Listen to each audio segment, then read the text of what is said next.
Tras las huellas de Jesucristo.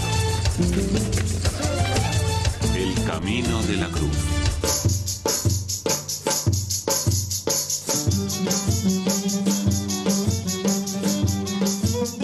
Jerusalén en el siglo I después de Cristo bullía de una muchedumbre de peregrinos religiosos durante el santo festival de Pascua. Miles de judíos observantes se aglomeraban en la ciudad para ofrecer sacrificios en el espléndido, blanco y reluciente templo. Originariamente construido por el rey Salomón, el templo había sido enormemente ampliado y embellecido por Herodes el Grande, que ocupó 2 valles y construyó enormes plataformas artificiales para albergar los sagrados edificios. Herodes amplió el templo hasta tal punto que se convirtió en el mayor espacio sagrado cerrado de su tiempo. Los visitantes de Jerusalén decían que, conforme se acercaban a la ciudad, parecía que había un segundo sol en el horizonte, que relucía a la luz del sol. Mientras estuvo en Jerusalén, Jesús pasó gran parte de su tiempo en el templo, predicando y rezando con sus discípulos. Y fue allí donde hizo una sorprendente profecía. Al salir él del templo, díjole uno de sus discípulos: Maestro, mira qué piedras y qué construcciones. Y Jesús les dijo: ¿Veis estas grandes construcciones? No quedará aquí piedra sobre piedra que no sea demolida.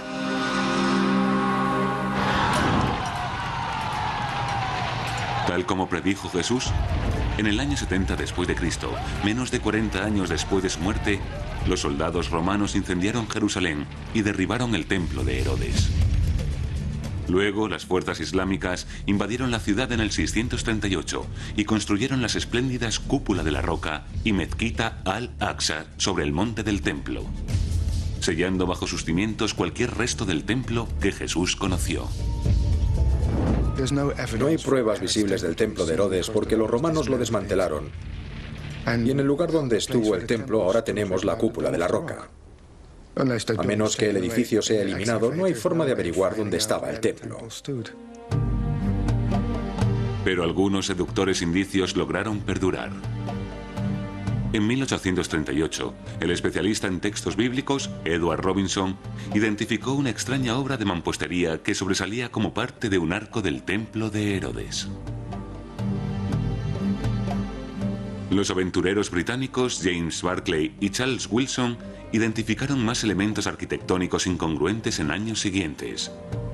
Pero nadie pudo entender cómo aquellos elementos dispares podían encajar unos con otros. Entonces, en la década de los 60, el militar británico experto en minas, Charles Warren, inició las primeras excavaciones alrededor del monte del templo. Por sus trabajos, sabemos que tuvo que atravesar 14 capas de roca para llegar al lecho de roca. 14 capas de roca suponen entre 16 y 18 metros. Toda esa profundidad hasta abajo. Por la inconfundible arquitectura herodiana que descubrió, Warren concluyó que gran parte de los cimientos del monte del templo de Herodes aún seguían en pie bajo tierra. Pero pasarían casi 100 años antes de que el cambiante clima político permitiera otra excavación en el lugar.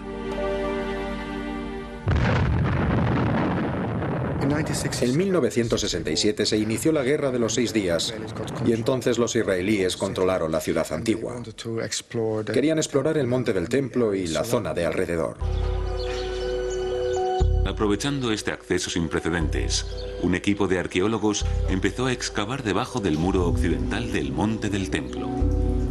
Sus exploraciones subterráneas descubrieron numerosas y fascinantes secciones del templo de Herodes. Muchas vistas por última vez por Charles Warren en el siglo XIX. Uno de los lugares que descubrió fue esta puerta. Esta es una de las 4 puertas que conducían fuera del monte del templo y que es mencionada por Josefo Flavio, el historiador judío del siglo I después de Cristo, y delante de la que había una pequeña plaza construida por Herodes el Grande. Aún son visibles las losas de Herodes que brillan más que ninguna otra piedra. Eso se debe a que se usaron durante mucho tiempo. Los excavadores señalan que esta puerta, que estaba a ras del suelo en tiempos de Jesús, ahora yace enterrada bajo las arenas del tiempo. 2000 largos años. Esta es la calle Herodiana, lo que supone que Jesús, sin duda, anduvo sobre las losas que vemos aquí. Esto no tiene nada que ver con la espiritualidad, es el hecho físico en sí. Estamos andando por donde lo hizo Cristo hace 2000 años. Esta es una confirmación que solo la arqueología puede hacer, la confirmación de los lugares santos. Abriendo un túnel más profundo, los excavadores hicieron su descubrimiento más asombroso. Una serie de piedras enormemente grandes a las que denominaron la hilada maestra. En este punto empieza la piedra. Esta es la más grande de todas.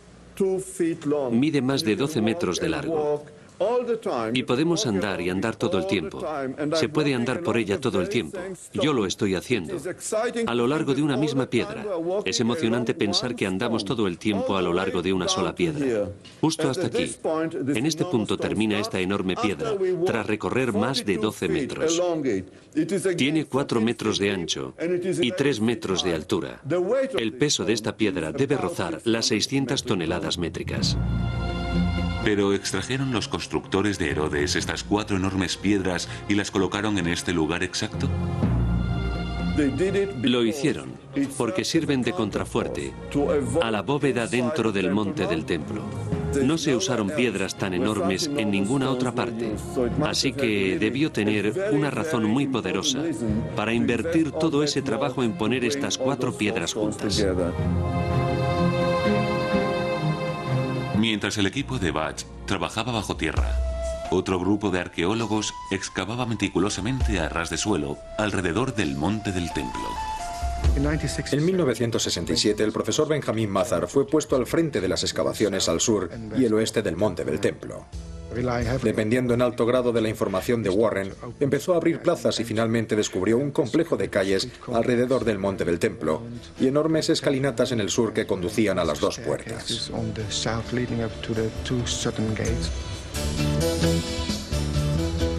Podemos decir que Jesús subió por estos peldaños o que anduvo por estas calles. Eso es absolutamente cierto y le confiere una santidad especial al lugar. Cerca de las grandes escalinatas, los excavadores descubrieron pruebas de la destrucción romana del templo en el año 70 después de Cristo. Montones de piedras, arrojadas desde la parte alta del monte del templo, eran apenas otro recordatorio de la violenta destrucción. Un día estaba trabajando allí mirando hacia arriba cuando vi el entorno de un arco quemado en el muro. Los romanos debieron poner muchísima broza dentro de esas tiendas y prenderlas con una tea. Todo empezaría a arder dejándonos la huella del interior de las tiendas. Así que valiéndome de esos arcos quemados pude reconstruir sin ninguna fisura cómo estaban dispuestas las tiendas a lo largo del muro del sur. Ese fue mi primer, a mi entender, mi descubrimiento más importante, lo que me aficionó realmente a la arquitectura antigua. Sintetizando sus propias investigaciones con textos antiguos y más de 50 años de datos arqueológicos, el Dr. Rittmeyer creó una serie de interpretaciones arquitectónicas del monte del templo en tiempos de Jesús y finalmente las piezas del rompecabezas encajaron. Vemos el arco de Robinson con una escalinata que baja a la calle Heroína. Y el arco de Barclay, que tiene una pequeña escalinata ascendente, y dentro de esta puerta hay una escalera en forma de L que nos lleva a la parte superior del monte del templo. Este es el arco de Wilson.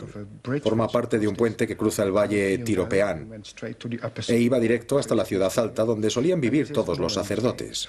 Y esta es la puerta de Warren. Así que estas son las 4 puertas que Josefo nos dice que estaban en el muro occidental y todas han sido encontradas. Pero el trabajo de Rittmeyer no carece de polémica, especialmente cuando sostiene que el Sancta Sanctorum, El edificio más grande en el templo judío estaba en el lugar exacto donde se levanta la sagrada cúpula de la roca musulmana. También se hace referencia a la roca en las fuentes antiguas como la roca fundamental. Así que pensé, bueno, eso deben ser los cimientos del templo. Y si la roca es más grande que el interior del Santo Santorum, entonces al menos uno de los muros debió ser construido sobre la propia roca. Me llevó 20 años llegar a esa conclusión. Y entonces empecé a mirar la roca y se pueden ver esas zonas horizontales en la parte sur de ella. Tienen 3 metros de ancho, que es exactamente el grosor del muro del templo. Luego, mirando de nuevo las fotos, justo en el centro encontré una depresión rectangular que tenía exactamente las medidas del arca de la alianza. 2,5 codos por 1,5. De modo que sabemos dónde se alzaban los templos de Salomón y luego el de Herodes, donde hoy día se encuentra la cúpula de la roca. Los hallazgos de Rittmeyer no contribuyen a disminuir la tensión entre judíos y musulmanes por el control del monte del templo. Solo me interesa dónde estaba el templo desde un punto de vista arqueológico y arquitectónico, y me atengo a mis hallazgos. Pero es un asunto muy delicado y hay que tener mucho cuidado cómo lidiamos con él.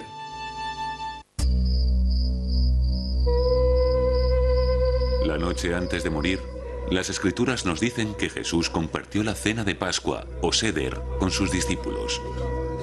Durante esta última cena, Jesús introdujo la práctica que se ha dado en llamar la Eucaristía cristiana. Tomando el pan, dio gracias, lo partió y se lo dio diciendo: Este es mi cuerpo, que es entregado por vosotros. Haced esto en memoria mía. Sabiendo que podría morir, quiso tener una última cena con sus discípulos. Y claro está, habrían querido que fuera en la ciudad. Y el lugar tradicional es el cenáculo en el monte Sión. Aunque el cenáculo de la actualidad solo se remonta a la era de las cruzadas, muchos creen que señala el lugar donde tuvo lugar la última cena. Era una zona nueva y tendría que haber habido una posada o una taberna que alquilara salas para comidas. Eso es sumamente posible.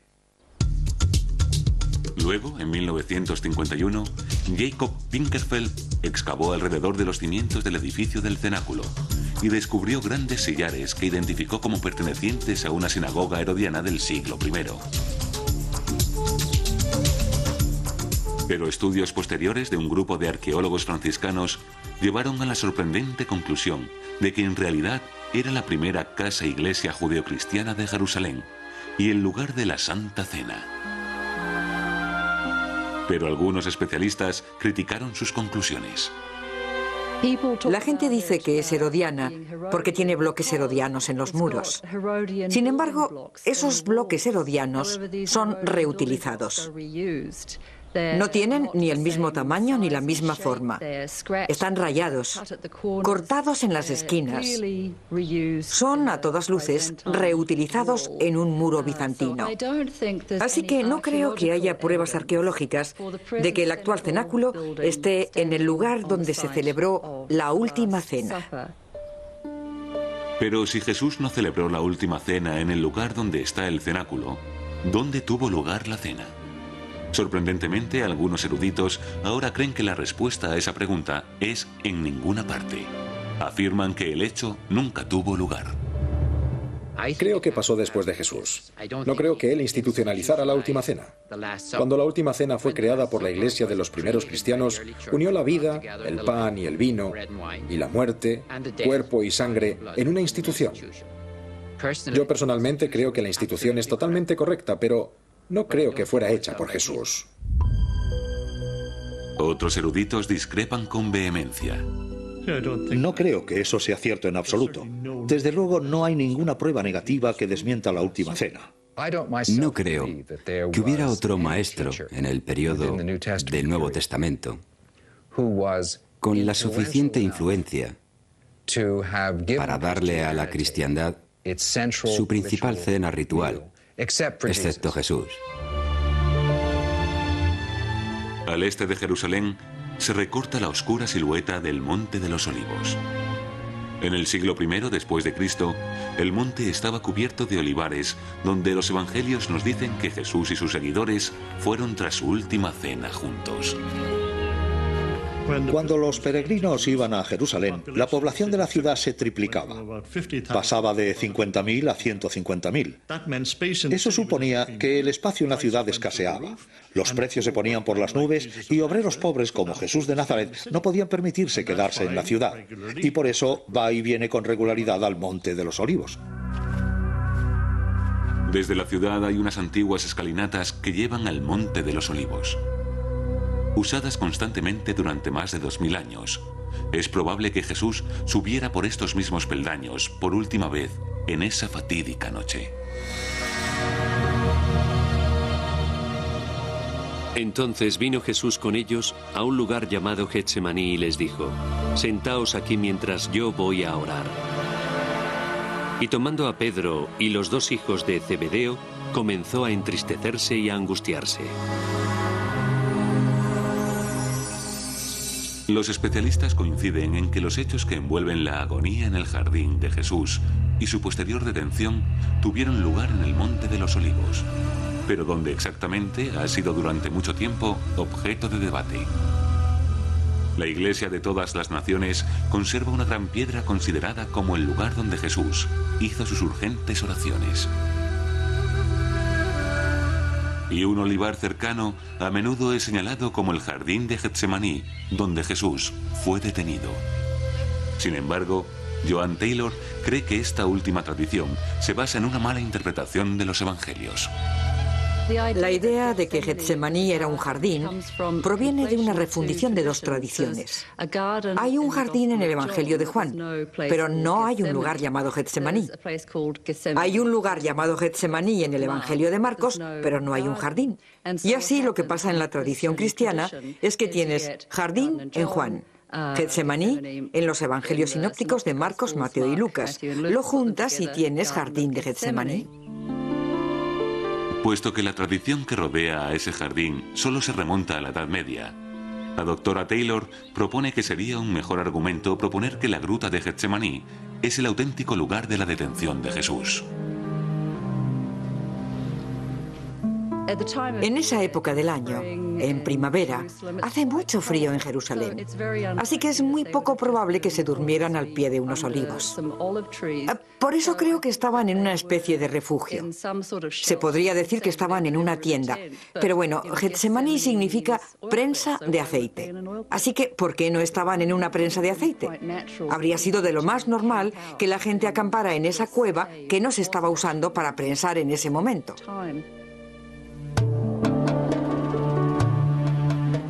Las excavaciones emprendidas por los franciscanos en 1956 parecen apoyar la teoría de que la gruta era una prensa de aceite en tiempos de Jesús y puede haber sido el lugar donde lo detuvieron. Encontraron canales de agua en la cueva de Getsemaní. Hallaron una especie de agujero en un muro al fondo de la cueva que habría sido perfectamente apropiado para encajar la viga de una prensa de aceite. Atrapado en estos fríos muros de piedra, Jesús no habría tenido forma de evitar a la multitud que fue a por él, ni su incierto futuro.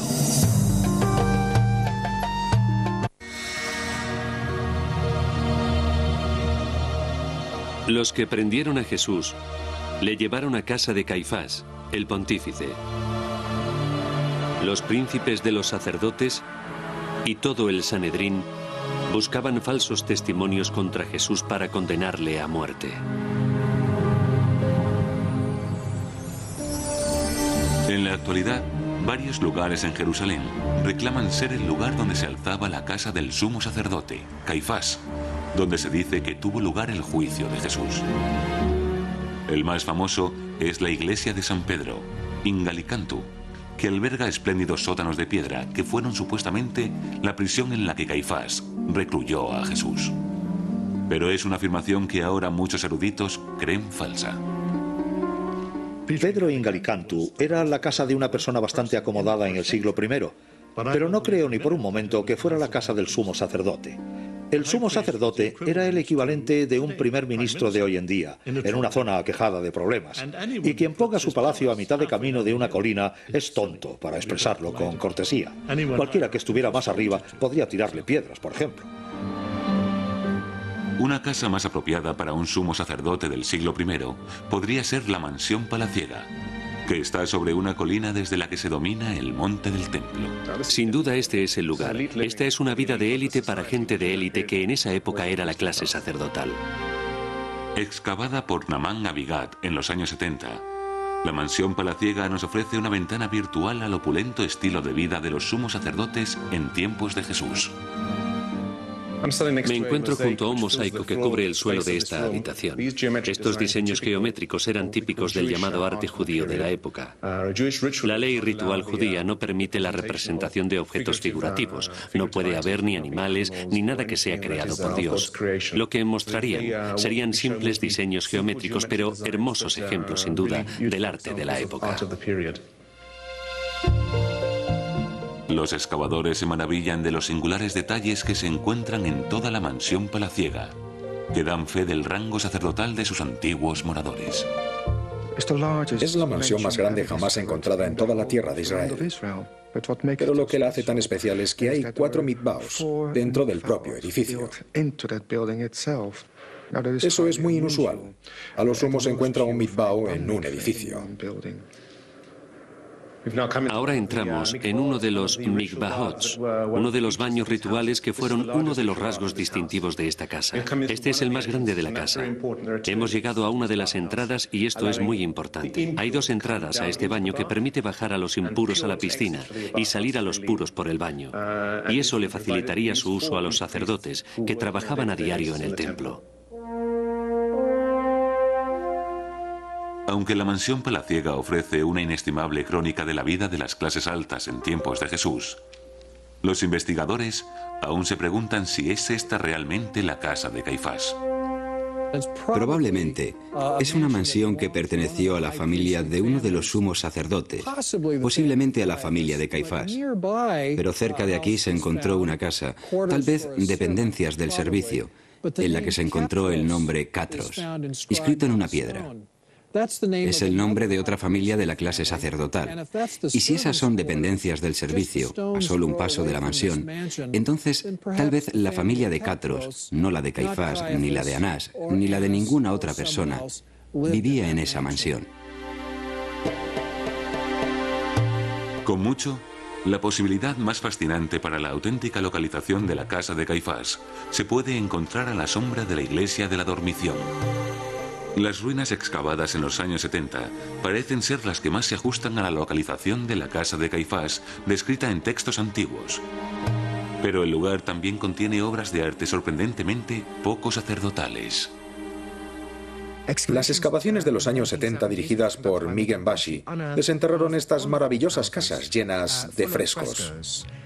Y lo sorprendente es que algunos de estos frescos no tenían lo que se esperaba, diseños geométricos y demás, sino representaciones de coronas de flores, pájaros y pequeños higos, y todo tipo de escenas que esperarías encontrar en una suntuosa mansión de Pompeya, pero no en Jerusalén, por la prohibición judía de las imágenes.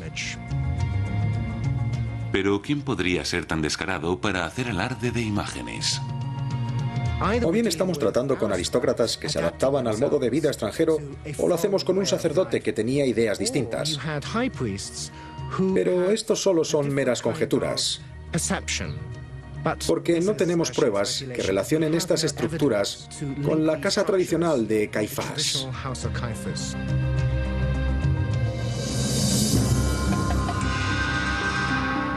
Aunque los arqueólogos solo pueden especular sobre la vida de Caifás, un descubrimiento casual en noviembre de 1990 ofrece fascinantes pruebas de su muerte. Durante la construcción de una carretera al sur de Jerusalén, los obreros desenterraron accidentalmente una cueva funeraria. Cuando el arqueólogo Zip Greenwood llegó a la escena, no tenía grandes esperanzas. Al principio, entrar en esta tumba no fue nada especial. Es decir, la arquitectura de la tumba, la disposición, el diseño y todo eso eran muy pero que muy típicos. Pero entonces entré en el osario. Los osarios eran un detalle muy común en las tumbas judías del siglo I. Tras dejar que se descompusieran los cuerpos en bancos de piedra en la cripta, los huesos se recogían y se ponían en estos arcones decorativos de piedra caliza.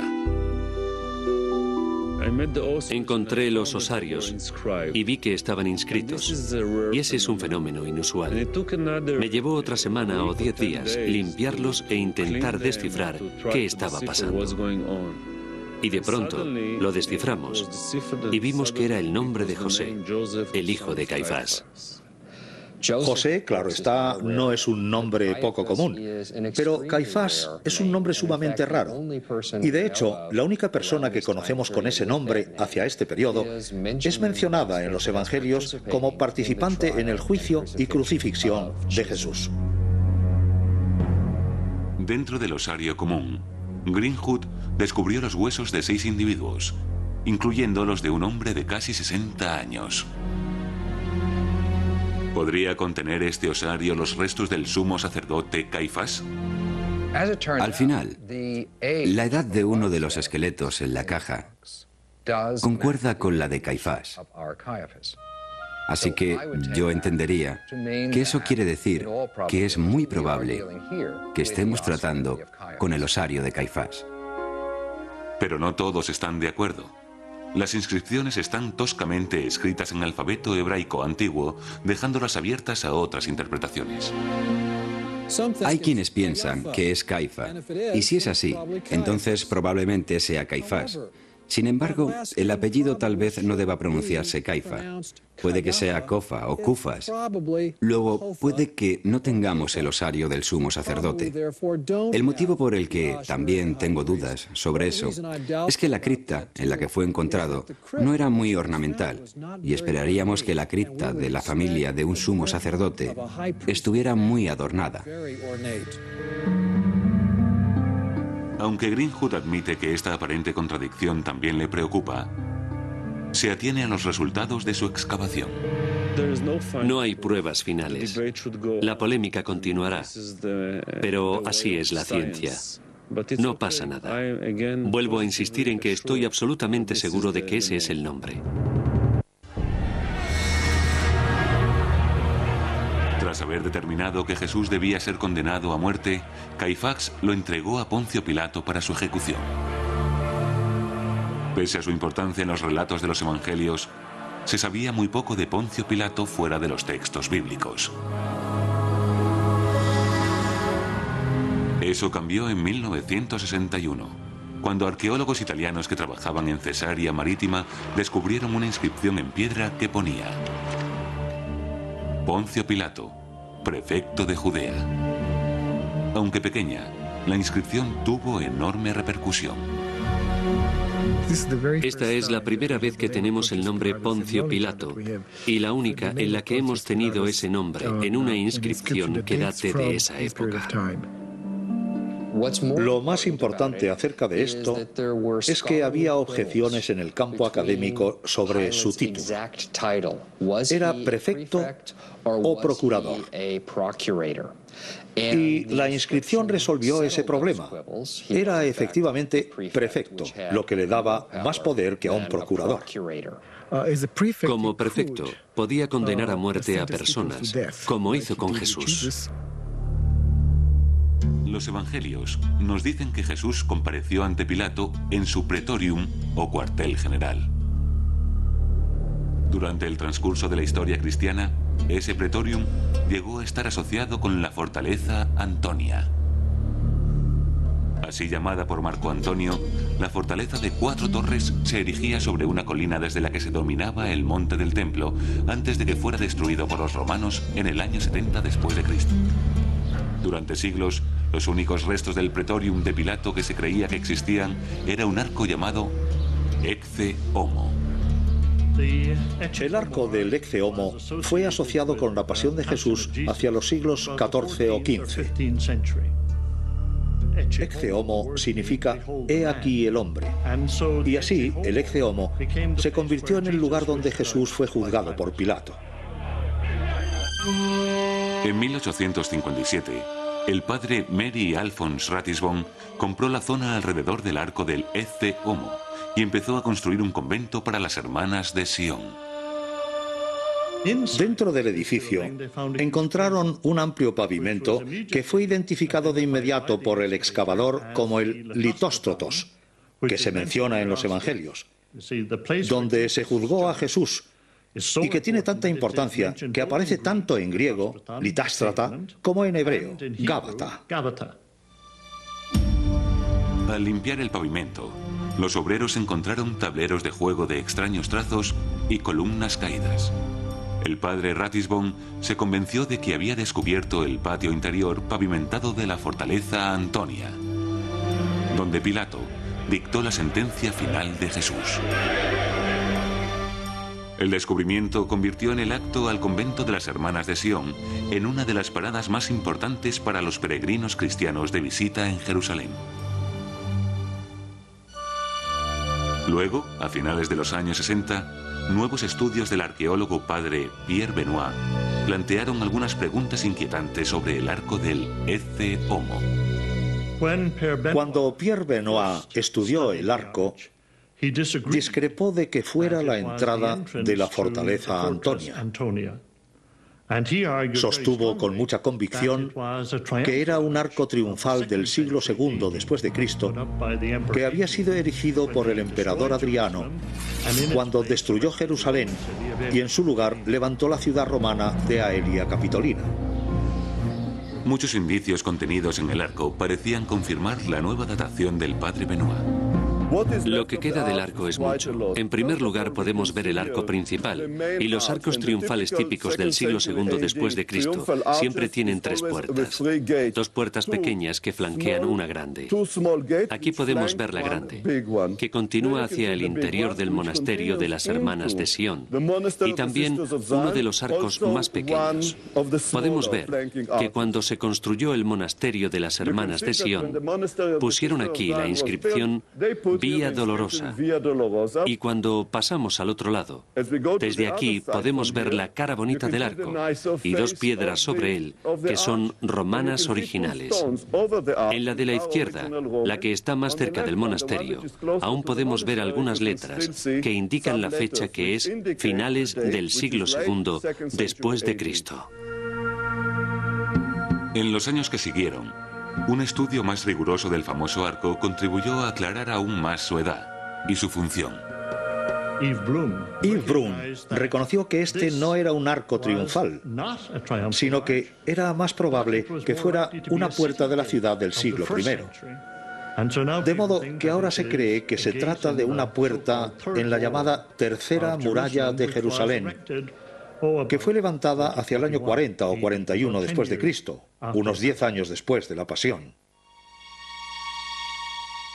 Benoit remontó el llamado pavimento del Litóstrotos a la misma fecha del arco del Ecce homo y estableció que ni formaba parte de la fortaleza Antonia, ni tenía nada que ver con la vida de Jesús.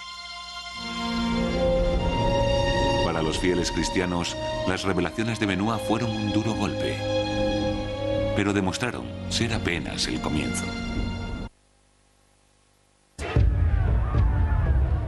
Basándose en los indicios de los textos históricos, la mayoría de los historiadores ahora creen que el pretorium donde Jesús compareció ante Pilato no se encontraba en la fortaleza Antonia, sino en el palacio de Herodes. No hay duda de que el sitio lógico para que tuvieran lugar los juicios no es la fortaleza Antonia, que era una especie de cuartel. Según Josefo, Herodes el Grande construyó un espléndido palacio en el extremo occidental de Jerusalén. Tras su muerte, este palacio fue confiscado y pasó a servir de cuartel general regional del prefecto romano, Poncio Pilato. ¿Pudo ser ese el lugar donde estuvo el pavimento o Gábata, donde Pilato condenó a muerte a Jesús? Gábata significa punto elevado, y en un uso absoluto es el punto más elevado de la ciudad. Por eso creo que la mayoría de los especialistas sostendrían que hoy día Gábata significa la ciudadela, cercana a la puerta Jaffa, que era el lugar donde estaba el palacio de los reyes judíos, que luego fue ocupado por Pilato y que entonces el pavimento hay que buscarlo en la zona de la ciudadela, alrededor de la puerta Jaffa.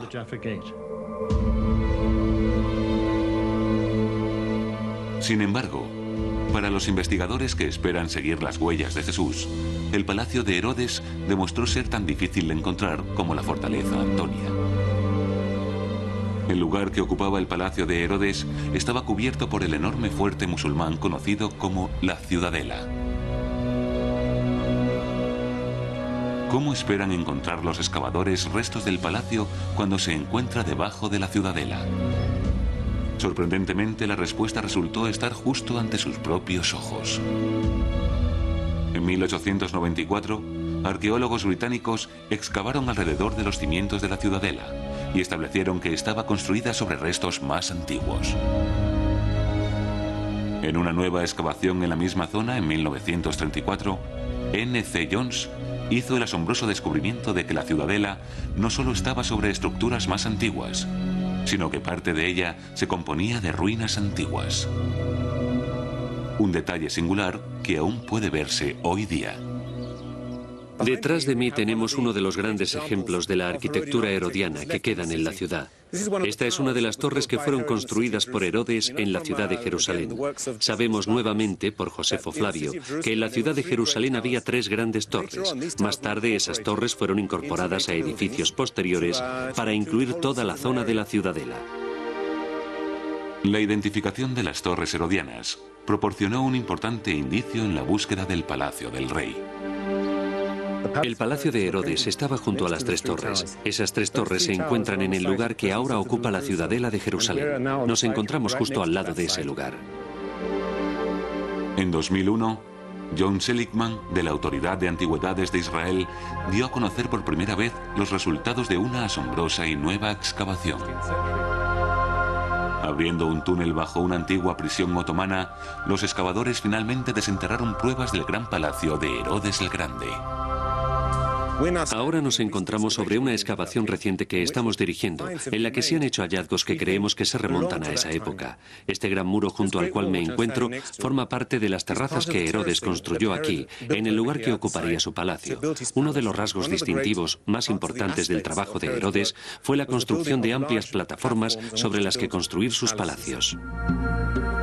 Imitando la construcción del monte del templo, Herodes usó estos enormes muros de contención para formar una plataforma artificial sobre la que construir su palacio. Lamentablemente nos encontramos fuera de su palacio. Ahora me encuentro en la zona entre el muro de contención y la ciudad de Jerusalén. El palacio propiamente dicho habría estado al otro lado de este muro, y eso será encontrado por la próxima generación de arqueólogos. Hasta entonces, los investigadores continúan peinando la zona en busca de pruebas que puedan relacionar el lugar con los relatos de los evangelios. Hay que imaginarse dónde están estas piedras. Un tramo de escaleras que llevará arriba. Aunque parezca asombroso, el arqueólogo Simon Gibson ahora cree poder señalar la posición exacta del terreno elevado, o Gábata, donde Poncio Pilato interrogó a Jesús. Nos encontramos en la zona occidental de la parte antigua de Jerusalén. Como podéis ver, la ciudadela está ahí, al norte. Detrás de esta muralla estaba el palacio de Herodes, el Grande. Y me gusta pensar que este es un lugar donde tal vez Jesús fue traído para ser juzgado por Poncio Pilato. Este es uno de los peldaños, y mirad lo gastado que está en este punto, y también aquí. Ha sido gastado por la gente que subía estas escalinatas, y podéis ver que si pongo mi pie en él, parece encajar perfectamente. De modo que estas son las escalinatas que habría subido Poncio Pilato para llevar al palacio al Praetorium. Ahora entremos. Aquí habría habido una puerta sobre mi cabeza. Claro que ahora no está porque lo único que tenemos son los cimientos de la puerta, pero habría conducido directamente a una zona pavimentada. Ahora, claro, está cubierta de ese bonito y verde césped, pero en aquellos tiempos había un patio pavimentado que se extendía hasta la muralla interior, y podéis ver esa muralla interior allí. Luego había otro tramo de escaleras aquí que conducía al palacio donde creo que habría estado la silla presidencial del tribunal, donde se habría sentado Poncio Pilato para pensar qué iba a hacer con aquel granuja, aquel tipo problemático llamado Jesús.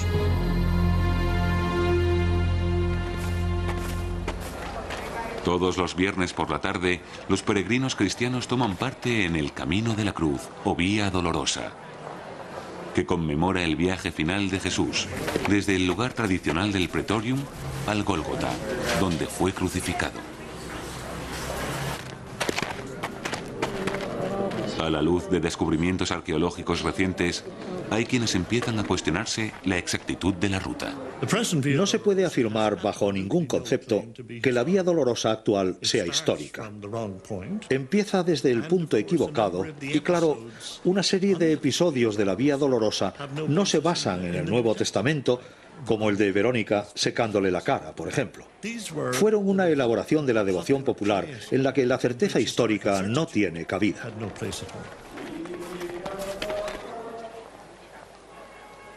Pero a pesar de las pruebas científicas en su contra, miles de peregrinos siguen tomando parte en el Camino de la Cruz, todas las semanas. Los resultados de la erudición no tienen absolutamente ningún impacto en las tradiciones de devoción en Jerusalén. Es decir, la Vía Dolorosa la establece la fe, no la historia. Pero lo que creo que estaría mal es que los académicos dijeran que se equivocan de lugar y por lo tanto no pueden ir ahí, ¿no? Porque esos lugares, por chabacanos que sean, por falsos que sean, han sido venerados por personas de gran valor y gran fe. Apelan a nuestra sensibilidad humana, aunque tal vez sean históricamente incorrectos. Así que yo nunca intentaría que la gente desistiera de ir a esos lugares.